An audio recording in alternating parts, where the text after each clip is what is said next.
有人说，婚姻最大的考验不是7年之痒，而是每晚的呼噜交响乐。根据2015年全球睡眠调查数据显示，全球18%的伴侣由于打鼾和睡姿不安稳而选择睡眠离婚，长期分房而睡。所以你以为那此起彼伏的呼噜声只是夜晚的小插曲吗？不，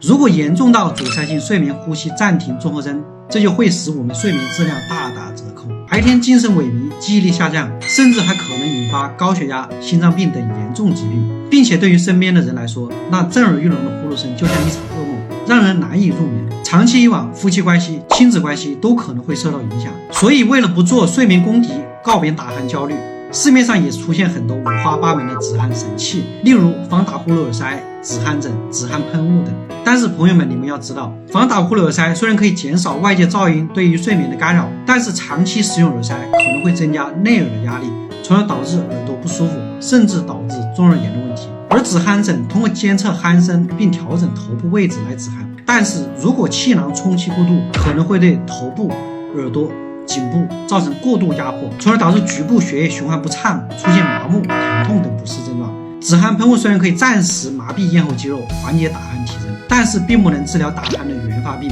且长期使用可能会损伤咽喉黏膜，